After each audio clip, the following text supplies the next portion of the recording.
Blockbuster trade yesterday as Pierre-Luc Dubois, 22-year-old top-line two-way center, gets moved to Winnipeg along with a third-round draft pick for Patrick Laine, and he gets to go home to Columbus. We wouldn't have moved to Patrick Laine for anyone, that didn't fit that certain criteria of a top centerman or a top defenseman. When that opportunity presented itself, I felt it was necessary that we made that move. Brought off of Demko, and a shot, they score! Tyler to Foley. Over the wing line, Suter from the left circle, shoots, he scores! Hat trick for Pius Suter! All three goals here against the Red Wings today. Suter with the first two for the Hawks, and then that one which may be the capper. And welcome to another edition of Our Line Starts. Hey everybody, Liam McHugh here, Patrick Sharp, Keith Jones. We have a lot to talk about. We're about 2 weeks into the season, we're going to talk about the most surprisingly good team in the NHL. We're going to get into a hat-trick hero from Sunday's game between Chicago and Detroit. But we have to start, obviously, with the biggest news in the NHL. Blockbuster trade on Saturday. A couple of young but disgruntled star talents traded for each other. Patrick Laine, he gets moved from Winnipeg along with Jack Roslovic to Columbus. And in return, it's Pierre-Luc Dubois, who had been benched by John Tortorella, and a 2022 third-round draft pick. These guys were the second and third picks overall in the 2016 draft. They have produced for their teams, and now they get dealt. New scenery for both of them. A lot to dive into, but let's just start with your initial reaction. I heard Jonesy's on Sunday on TV. Sharpie, I haven't heard from you on this. What did you think? I thought it was a big-time trade. Great job by Winnipeg, both players, Roslovic and Laine, looking for a change of scenery. So it's kind of a 2-for-1 swap, try to make everybody happy. Whether that's going to happen or not, we'll find out. But to me, Roslovic is the key to the deal. I love Dubois. I know Laine can fill the net, but this Jack Roslovic guy, playing against him over the last couple of years, he didn't get a whole lot of opportunity in Winnipeg to play on the power play, play in the top six. You look at some of the skill forwards that the Jets have, and you can see why he wanted more ice time and just wasn't getting it. So I think the fact that he's going to Columbus, he's a hardworking forward. He can play all three forward positions, including the center ice position, which is also valuable any time of year. I think he ends up being a player that everybody needs to keep an eye on and really kind of breaks out and bursts onto the scene. That's a great perspective, Sharp, because he did not jump off the page to me. But then again, you think of Brendan Lemieux, who was unhappy in Winnipeg. He went to the Rangers, had a nice influence there with the way he played too. So that's a bright spot for the Columbus Blue Jackets, because they're going to need help at the center ice position. For Winnipeg, I love it, and talked to Liam about it yesterday as well. Their center ice position is outstanding. Paul Stastny moves down to their number 3. Dubois is their number 2. He can go up against the opposition's top lines. He can score. He can dominate games like he did last year in the playoffs, especially against the Toronto Maple Leafs. You're backing up a guy like Mark Scheifele. And if Mark Scheifele is being pushed, you got a heck of a hockey team, because his game is an all-around outstanding game, a very consistent player as well. So from Winnipeg's perspective, I think there's a major advantage that they have gained on the rest of the teams in their division, and that being a extremely strong center ice position. And that means a lot of wins in my eyes. And I think Winnipeg won the trade based upon that. Yeah, I love the fact that before the trade, Kevin Cheveldayoff, general manager of the Jets, was saying, okay, if we move Laine, we're looking for a first-class, top-flight defenseman to join the Jets. And all of a sudden, Pierre-Luc Dubois becomes available. He's, I'll take that guy. Yeah, he's pretty good. But let's not forget Adam Lowry as a really big physical checking line center. Those guys come in handy really all times of year, but especially in the playoffs. They can do a focusing job on shutting down the other team's top line. So I'm with you, Jonesy. The center ice position is stacked in Winnipeg. They got some great talent there, and kind of changes things in that North Division.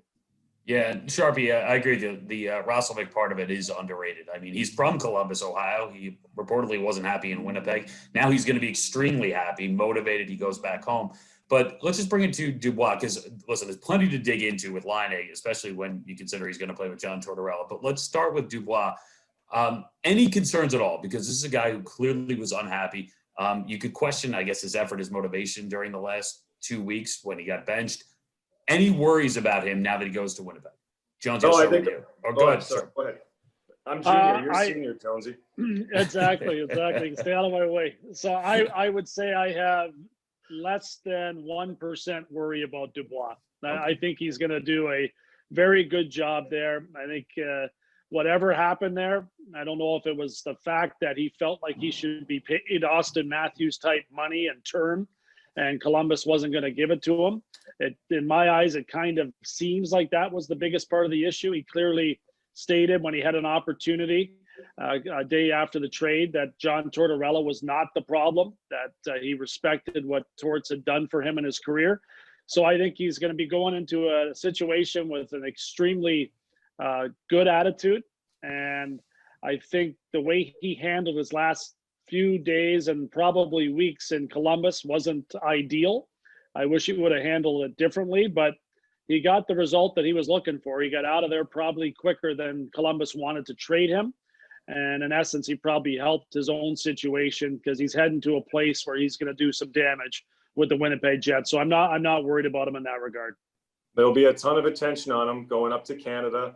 Winnipeg's a city that lives and dies with the Jets. Every detail will be scrutinized. I think that's a good thing for Pierre-Luc Dubois, getting out of Columbus and going to Winnipeg. He's going to have a chance to become a league superstar and get all that attention that some of these young guys want. And he's not the guy, the only forward in Winnipeg that we're going to be talking about. He's going to be surrounded with some pretty speedy wingers, some guys that are filling the net. Their power play can score goals. And going back to that playoff series, Toronto versus Columbus last year, Dubois showed me that in the playoff time, he can compete, he can battle, and going head-to-head with Austin Matthews and John Tavares, he was pretty good. I don't think it's the player we saw in the last 2 weeks in Columbus. Fortunately, I haven't been in a situation like that. I don't know what he was thinking the last couple of weeks. It's probably on the phone a lot, waiting to be traded. It's tough to really prepare for a hockey game and be committed to being the best player you can with all that noise going on in the background. So I think for Dubois, he's probably excited to join a new team and just play hockey for a while. Yeah, I tend to agree with both of you. I mean, I think it's going to work. I think this is a great spot for him. But it's the other side of the trade that I have bigger questions about, and it's Patrik Laine. No question about the fact that he can fill the net, all right? Because in a bad year, a guy who's 22 years old at this point, in a bad year, he gives you 30 goals. He has a shot. He has a natural gift to score. But if there's a question, it is about intensity, it's about effort, and really about consistency of both of those things. And now you're going to pair him up with John Tortorella, a coach who absolutely demands that you consistently, night in, night out, bring it. And I wonder how that is going to mesh. And I think you have to have some big concerns, because if it doesn't mesh, then you have another player who perhaps is there, doesn't work out, and then doesn't sign long-term. Sharpie, what's your thoughts on this? I agree with you, Liam. I'm going to be watching the Patrik Laine situation in Columbus just to see how he fits in. Before I beat up Torts and say that skilled players that play his style of game, looking for quiet areas, use the heavy shot, don't fit into Torts' system. Look at how Panarin played his final year in Columbus. I know he didn't stay, but he's a pretty effective player playing for John Tortorella in that system, doing good things on the power play and making players around him better. Laine is a player for me that has that lethal shot, and he's got to get it off in different situations. Who's he going to play with? Who's going to get him the puck? When I watch Columbus play, they're straight lines. They're a physical team. They take pride in winning those one-on-one battles, and they can shut things down defensively and win a game 1-0. Laine is the type of guy that can be a game breaker on the Columbus Blue Jackets. I'm not sure how it works out long-term. I'm thinking that Laine is going to be excited to get out of Winnipeg, join his new teammates. There is a Finnish connection with Jarmo Kekalainen as the GM in Columbus. So we'll see how it all works out. Let's not forget Roslovic, but Laine's going to have his hands full with Torts demanding some certain things from his game that we don't really see every night with Patrik Laine. Sometimes a fresh voice, a different coach can all of a sudden just snap a player into doing the things that the previous coach was preaching for him to do. And Paul Maurice is a great coach. He's also a very demanding coach. He's very similar in some ways to John Tortorella. So the message is probably going to be similar, but just sometimes a fresh start can all of a sudden open the eyes of a player to do the things that he's being demanded of. And I think that Laine's unique skill set that Liam touched upon, and you did too, Sharpie, is going to be something that is really welcomed in Columbus. It's something that they've lacked. It's something they lack with their team right now. They have a very good back end. They have puck-moving defensemen in both Jones and Werenski that should be able to put the puck in places where he can fire it.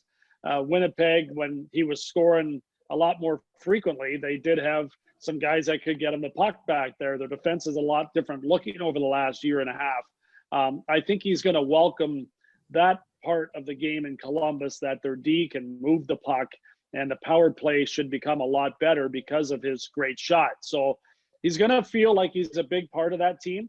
He's going to be their top line winger. I don't think he ever felt like he was in Winnipeg. The Jets wanted to make him earn it, and he wanted it to be handed to him. And that just situation didn't work. But it's going to be handed to him in Columbus. And that's the part that I think we'll all be watching closely to see if he grabs it, runs with it, and starts to light it up again like he did his first couple of seasons. Yeah, and they need it. I mean, you have a Columbus team that's averaging 2.5 goals per game. And granted, it's only 6 games in, but they're 26 in the league in scoring at this point. They need a guy who can finish. He certainly supplies that. But you wonder about, the immediacy, the effect of the change of scenery. So, take me back. During your time, do you remember a guy coming from somewhere where he was clearly unhappy coming onto your team? How does it work out? How does it fit in the locker room? Is it a weight lifted from these guys? For me, the one I can think of, and I don't know how disgruntled he was in Boston, but it was when Joey Juneau came over to the Washington Capitals. He had gotten off to a great start in his career. I think he had over 100 points his rookie year with the Bruins, and was traded to Washington for Al Iafrate. And Al went on and was kind of injured in Boston. But Joey Juneau was a real important part of our team in Washington. Never put up the numbers that he did his rookie year in Boston, but he did give our team a boost, and he seemed to be in a happy place once he arrived there. That's the only guy that I'm thinking of that I think came from a situation where there was some relief that he was moved. I'm trying to think, and I know there's been all kinds of players that's happened with. I can speak for my own personal situation. I enjoyed being traded every time I was traded, and I loved the guys that I played with. I mean, I just thought it was pretty cool to go to a new team, a new coach, and have a fresh start with a team that at that point seemed like they wanted you more than the team that obviously just traded you. So there is something that gives you a good boost when you're moved from one club to the other. And most of that comes from the obvious thought that the team that just acquired you really wanted to get you, especially when you're traded for, some good players and you're not just handed to the other team as a disgruntled guy that your club's just happy to be rid of. So there's a lot that happens when you're traded. Getting off to a good start goes a long way, though, in helping your confidence and helping you become a member of your new team quickly. Point production does matter. Yeah, there's a couple guys that I played with. I was on the team, and we added them. They wanted out of their previous situation. The first guy is Radim Verbata, great offensive winger. He came to Chicago a long time ago from Carolina. I wasn't getting a lot of ice time in Carolina. Wasn't even in the lineup most nights. And then he comes to Chicago. I remember him smiling every day. He was playing the power play. He was on our top 2 lines. He was getting points. He was a completely different player. So it can work out. There was no baggage at all coming from his previous team. And then going even further back, I was a member of the Philadelphia Flyers. We traded for a guy named Mike Comrie, who was an all-star at the time. He had some issues going on in Edmonton. We were excited to get him in Philadelphia. We watched him play on a line with Justin Williams and Simone Gagne. They were all kind of in their mid-20s in age. Very exciting time for the Flyers, but unfortunately that really didn't work out with the coaching staff there in Philadelphia, and Comrie was playing for a new team shortly thereafter. So it can work both ways. My own personal situation, I left Philadelphia looking for a new opportunity to play more ice time, play more games, have more of a role in the offense with a new team. And I really didn't have any opportunity to go anywhere other than the Chicago Blackhawks back in 2005. Team wasn't very good. They were playing young guys. I thought that'd be a great spot for me to go. Spent my first 25 games with the Blackhawks playing 17 to 20 minutes a night. I had 0 goals. So just because you want out and you think the grass is greener somewhere else, and sometimes it doesn't work out the way you have it planned in your head. I scored in the 25th game, and things turned around from there. But and these 2 players switching organizations, Laine and Dubois, I think they're just probably happy more than anything to do one last media availability, stop answering questions about it. Let's get down to playing hockey and fit in with their new teammates.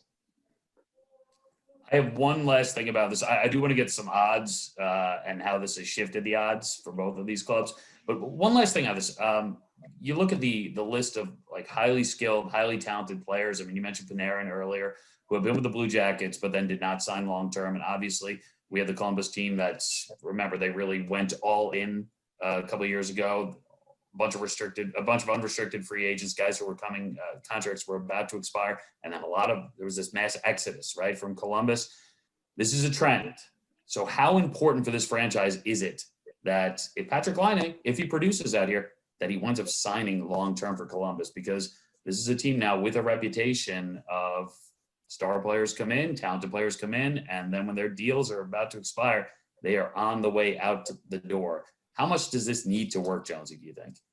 It would be devastating if he doesn't re-sign. I mean, it's as simple as that, because that trend is something that they need to have stopped now in Columbus. It's a very nice city. It's, in my eyes, would be a really good place to play. I enjoy every time I go to that town. So it's important for them from a recruiting standpoint that they put on a good show for this guy and that he wants to stay. Now, Jarmo Kekalainen is going to have an inside track in getting him to sign because they're, from the same place or from the same country, Finland, of course. And I'm sure that they've had some established relationships before this happened. I think it's imperative that he signs. I do not want to see him leave this situation. I hope he signs within the next few weeks and locks up there in Columbus. I think it would be an outstanding message for their fans and also for the future, because it's going to be really important that players want to go and play for the Columbus Blue Jackets. It's a must sign in my eyes. And for that reason, I think Torts gives Patrik Laine a little bit longer of a leash than he otherwise would. I mean, you can talk about Columbus and people wanting out of Columbus. Maybe it's the coach that people don't want to play for. I don't know. But for whatever the reason is going to be, they need to figure this out and keep this superstar player there. I love going to Columbus. I scored goals every time I played against the Blue Jackets. We had a good team. They had a bad team, and it was a great place to go and pad the stats. But now they've got a team that's won some playoff rounds in the last couple of years. They need those dynamic superstar players. I love the way they work. I love the way they compete. That's all covered. And a lot of coaches kind of wish they had their teams to play that hard. Now they got to sprinkle in some dynamic players, and Patrik Laine is one of those guys. Yeah, it's big for Laine. It's big for the franchise. It's big for John Tortorella. We did the All-Star game in Columbus a few years back. It's a great town. It's a strange place for the All-Star game because obviously you're going to get goals constantly. So that cannon was going off like crazy. It's a strange mix, the cannon and All-Star hockey there. But I do want to forward this, though, with the odds, because our friends at PointsBet Sportsbook, once this deal was done, there was movement. And for Winnipeg, there was significant movement because their Stanley Cup odds go from plus 7,000 to plus 4,000. So big jump there. Division odds, though, in the North, in that new Canadian division, they go from plus 2,700 to plus 1,000. We'll get to Columbus in a second, but I just want your reaction to that for Winnipeg. The odds in the division, the odds to win the Stanley Cup. Jonesy, I know there's still some defensive questions, but you do get a center that plays both ways. So you like that? I mean, is that an appropriate I jump? love it. I love it. I think that it is appropriate. I think they'll be about plus 750 after 2 weeks after he's been there. I think it's only going to get lower. And if I was betting it, I would suggest doing it now before it drops even further. There's no dominant team in that Canadian division, in the North Division. I mean, the Canadiens are playing really well, and I think we'll talk about them a little bit, but the Winnipeg Jets on paper are equally as good as the Montreal Canadiens. They have a different defense, but they have a great goaltender like Montreal does. Hellebuck and Price could be comparables now, at least where both players are at in their careers. And they've got a forward unit, a set of 12 that are as good as any in the league. And that's going to be what's going to propel them further. They also have options. They have, a lot of forwards that can play. And that means you can always move one and add to the weakness that you have on your team, adding a blue liner, which obviously would go a long way in helping their chances to get out of that division. But I like them as much as any other team in that division to come out of it. And I like them more than 4 or 5 of the teams that they're in there with.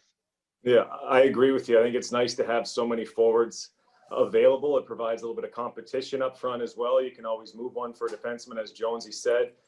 Connor Hellebuck is a first-class goaltender, one of the best in the league. He can win you playoff rounds on his own. But for me, what stands out with Winnipeg is they play a playoff brand of hockey. They're hard to play against. There's not a lot of open ice out there. If I have the puck on the opposition, I don't have much time before I have to unload it. If I don't, I'm going to take a big hit. And even if I do get rid of the puck, I'm going to get a cross-check or a hack or a whack, a scrum after the whistle. Those types of teams tend to do well in the playoffs. And watching all of that North Division's games to start the season feels like they're off to a pretty intense start. A lot of playoff-type matchups in games 0-5 to start the season. So I like Winnipeg. I like Montreal. You could say the same for 3 or 4 teams in that division. I think it's a good bet to throw some cash on the Jets right now. Columbus, the movement not as significant with the odds from PointsBet. Stanley Cup odds went from plus 6,000 to plus 5,000, so they improved their division odds from plus 1,600 to plus 1,200. So interesting because, you know, teams deal and both teams improve their odds, but I wonder if that's just a matter of, obviously this team is better with a player who we expect to play for John Tortorella as opposed to a player in Pierre-Luc Dubois who is being benched by John Tortorella. So I'll put it to you this way. Now that they have Laine, and let's say that, and Laine's got something to prove here too, right? He doesn't want to go to his second team and be considered a guy who it doesn't work out again with another team. Do you look at this team now as a team that should make the playoffs out of their division, Columbus, Jonesy? I do, Liam. The one thing is what's always stood out to me about their team is their work ethic. They're not going to be outworked. And in a division type format like we have right now, those type of players are going to go a long way in getting you into the playoffs. That tenacity that they play with, the way they rally around one another, which I think was demonstrated the day that Dubois left. Laine had not arrived, and they still found a way to win a game against the Stanley Cup champion, Tampa Bay Lightning. Tampa being in their division makes it a little more difficult to pick them to win the division, although the absence of Kucherov certainly evens things out for other teams that are trying to win, like Columbus. John Tortorella knows the buttons to push. They're difficult to play against every night. They have Seth Jones and Zach Werenski, and they have very good goaltending. All of those things make them a playoff team in my eyes, and I don't think they take a major step back, but I'd feel a lot more comfortable if they had a happy Dubois in the mix there as well. Yeah, I agree. I think they're a playoff team. You look at the division, I've got Tampa Bay penciled in, Carolina, and then watching the Dallas Stars over the weekend. Wow, they surprised me. Maybe they were just really well rested with playing their first couple games of the season after the COVID stuff going on, but they look like they're picking up where they left off last year. That leaves one spot for a handful of teams, and Columbus would be the team that would grab that 4th spot for me. And you can switch those top 4 any way you want, but Columbus wouldn't really want to be a team I'd want to face in that first round of playoffs. We've seen how that plays out in the last couple of years. Toronto had a great battle with them, Tampa Bay the year before. So there's lots to like about Columbus. So keep an eye on them and see how Roslovic and Laine fit in. And everything I hear about the guys in Columbus, it's an awesome locker room. Great guys, led by their captain, Nick Foligno. They're going to welcome these 2 players in and try to get the most out of them. Whatever their styles of play are, you need them to be effective for you. And Columbus is a team to keep an eye on. Yeah, and it's a fun bit of juice right at the beginning of the season, right? You get a 56-game sprint. You get a major trade with 2 young stars. Excited to see how it develops and plays out. But I'm going to bring it back to, Jonesy, you mentioned Montreal, because you'd have to say easily the most positively surprising team so far in this early season. 4-0-2 record going into this one. Clearly some new additions who have had something to do with this success. You bring in Josh Anderson from the Blue Jackets, who we were just talking about. Tyler Toffoli, who's been just lighting it up, who signed as a free agent. Then you add in Joel Edmondson, Jake Allen's in the mix as well. They're in the North. They're off to a fabulous start. But is this just a small sample size in this? You got to get off to a good start. It's a 56-game season. I get that. But is this just a team with some new faces that's off to a hot start? Or is this a team that you think can sustain this success and perhaps emerge as the winner of this North Division? Sharpie, you can begin. I think they are the latter. They've impressed me the last few months of hockey that we've been watching. Going back before March of 2020, I guess it would be, I wasn't too excited about the Montreal Canadiens and what their future looked like. And then all of a sudden that return to play, they look like they're a different team. And a lot of that has to do with the defenseman that they have. Shea Weber on the back end is playing some great hockey finally. He's healthy. He's throwing his weight around. He's scoring goals. Jeff Petry's doing great things on the power play. I love the addition of Edmondson and Ben Sherratt playing against him when he was in Winnipeg a few years ago. I always felt that he was a good skater and a hard guy to play against. We know about Carey Price. Nick Suzuki, to me, is a player that is going to be discussed a little bit more throughout the course of this season. He's a young kid, very crafty, can make all the plays, and he's got a little bit of confidence to his game, a little bit of Patrick Kane, as we saw in the Philadelphia series last year, not taking a backward step in that area. Josh Anderson coming over from the Columbus Blue Jackets fits the mold of a playoff type player, big, strong, physical. Montreal, there's all kinds of attention on these guys, and that can be a good thing. Get these guys playing at a high level throughout the course of the season. So they're my favorite for the division, to be quite honest with you. I know a lot of people love the Toronto Maple Leafs. I do too. I just think Montreal has that deep group of players and the playoff build style of hockey. I agree with Sharpie. I think they're a very good team. Goaltending, obviously, with Carey Price and having Jake Allen there to back him up is great news. Head coach in Claude Julien, that's been there, done that. What they demonstrated most to me was the way that they can play when the playoffs roll around, and that was really good hockey last year with a much different looking roster. I love the fact they have a strong defense. Weber is playing like he did back winning the Olympics with Sharpie. He's hitting everything in sight. He's got that big blast from the point. He's defending against the top players. Sherratt hits everybody. Edmondson now gives them an element of toughness on the back end. And Petry was outstanding last year. So can't overlook their blue line. They've got a lot of good young forwards, and they've got some good veterans mixed in. And all of that adds up to a very difficult team to play against, a well-coached team, a disciplined team, and a good hockey team. So would not shock me at all if they continued to lead that division all the way.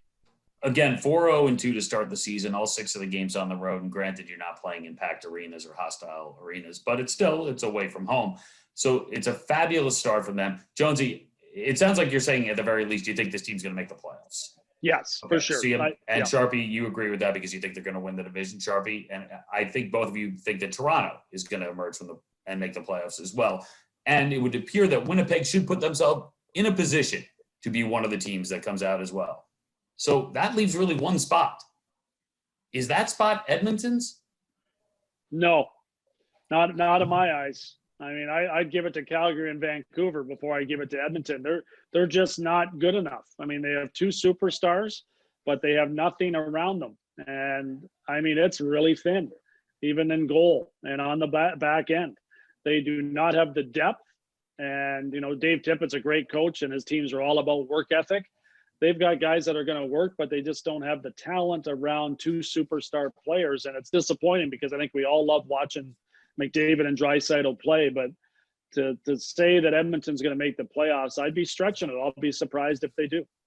Yeah, it's a long season. Who knows what happens. Those guys can fill the net in Edmonton, and if that gets them into playoffs, then that's going to be the reason they get in. I would tend to lead right now at this point, first couple of weeks of the season, to the Calgary Flames being a better hockey club than the Edmonton Oilers are. Vancouver's got some issues keeping pucks out of their net and giving up too many prime scoring chances.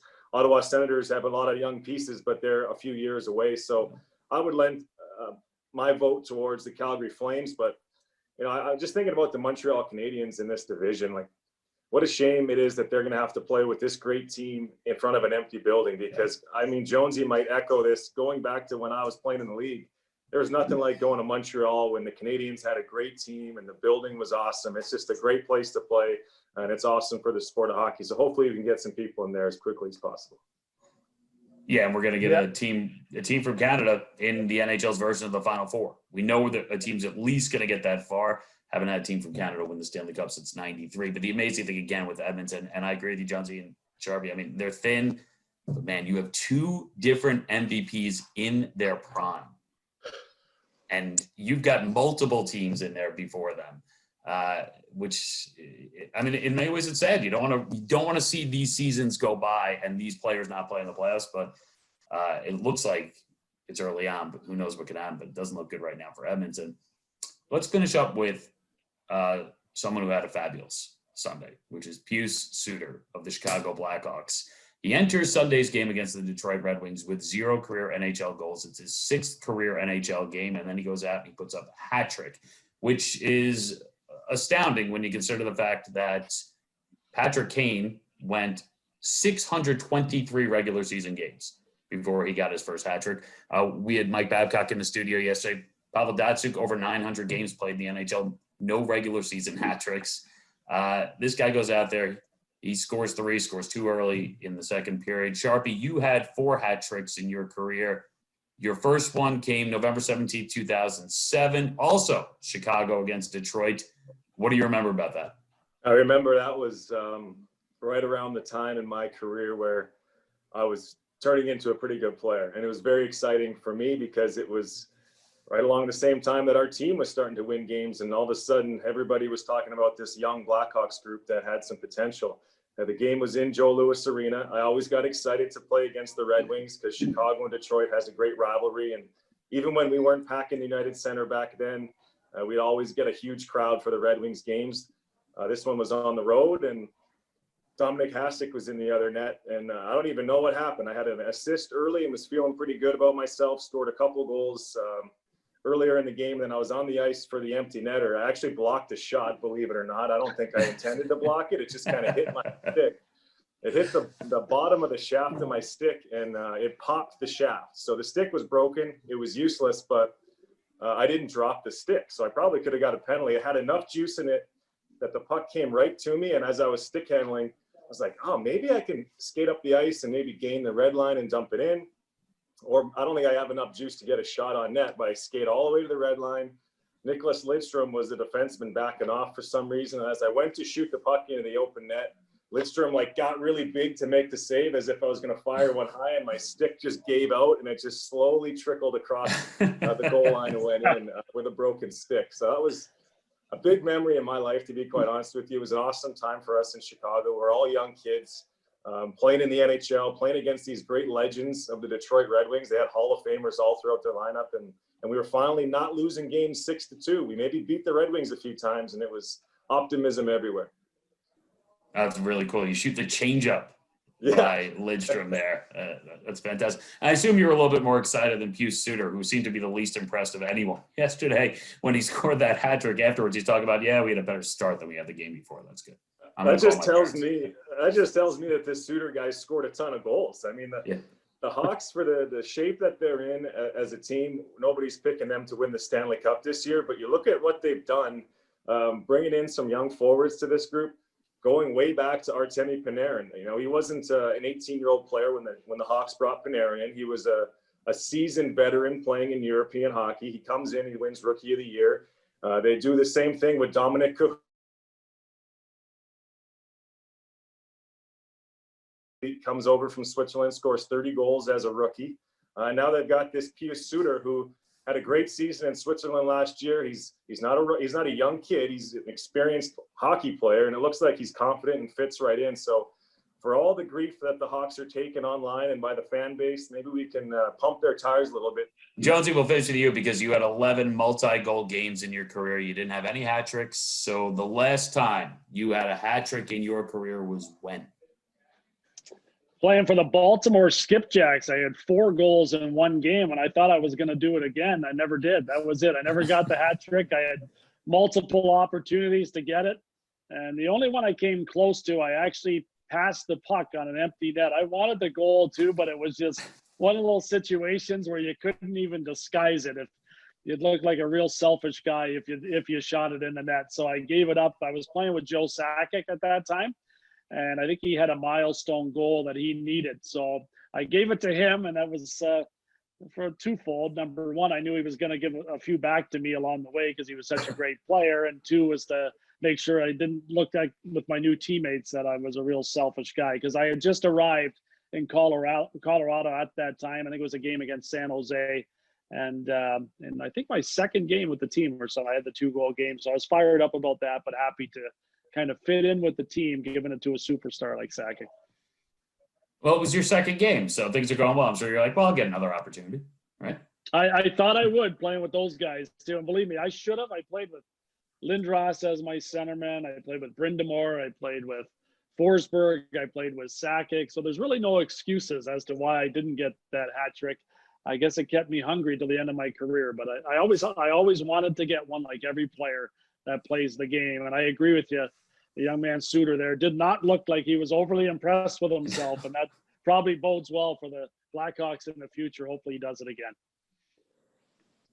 It was a fun thing to watch. It was much needed for the Chicago Blackhawks, who obviously started the season with 4 straight losses. They're giving up 5 goals a game, and they win back-to-back games against Detroit. Suter gets the hat trick. And the good news, Sharpie, is that for Chicago, they get to play Detroit a lot because they're going to need to pick up some wins right now. And the good news for all of us is that if you like goal scoring, Chicago's a great team to watch because they give up goals and they score goals. They're kind of like the boxer stands right in the middle of the ring and just throws punches. All right, guys, that'll do it. This edition of Our Line Starts. Thanks so much for bringing me down memory lane for hat tricks from the minors, from the NHL. Sharpie, Jonesy, appreciate it. I'll see you this week, guys. All right, see you, buddy. You got it. See you guys. Take care.